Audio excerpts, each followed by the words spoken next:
Hello students, welcome to Think study.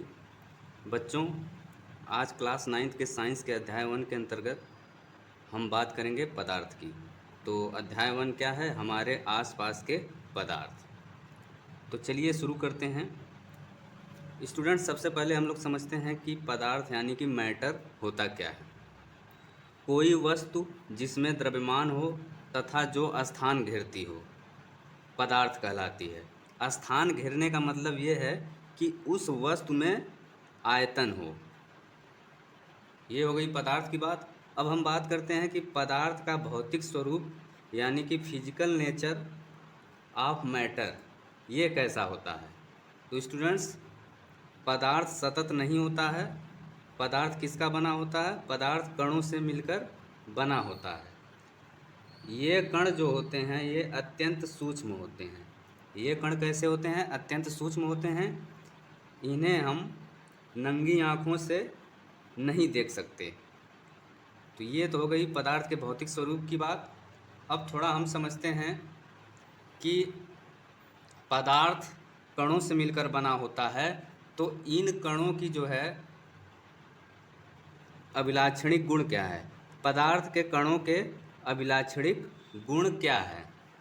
तो गुण number 1 यानी कि पहला गुण, पदार्थ के कण निरंतर गतिशील होते हैं। यानी पदार्थ के कण लगातार गति करते रहते हैं। इसका मतलब यह है कि इन कणों के पास गतिज ऊर्जा होती है, यानी कि काइनेटिक एनर्जी होती है। अब हम बात करते हैं दूसरे गुण की। तो दूसरा गुण क्या है? पदार्थ के कणों के बीच रिक्त स्थान होता है। पदार्थ के कणों के बीच क्या होता है? खाली स्थान होता है। ये हो गया दूसरा गुण। तीसरा गुण क्या है? पदार्थ के कण एक दूसरे को आकर्षित करते हैं। यानी कि पदार्थ के कणों के बीच आकर्षण बल पाया जाता है।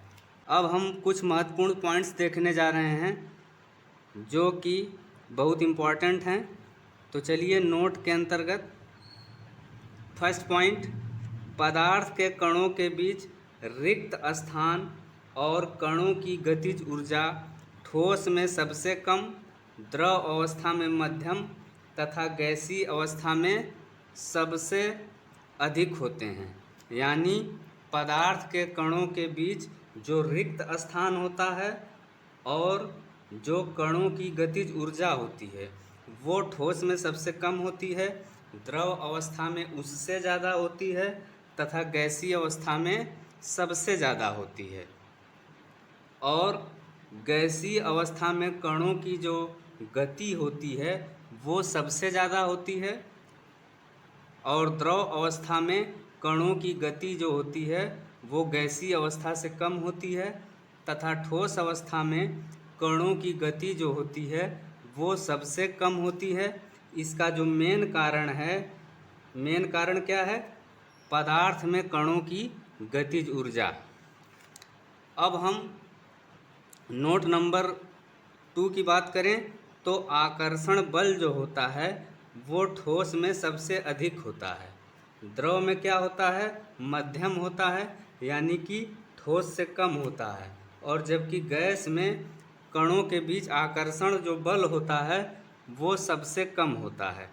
इसका जो मेन कारण है वो इन पदार्थों के कणों के बीच जो रिक्त स्थान होता है उसी के कारण ऐसा होता है। तो स्टूडेंट्स, ये था आज का वीडियो। Thanks for watching.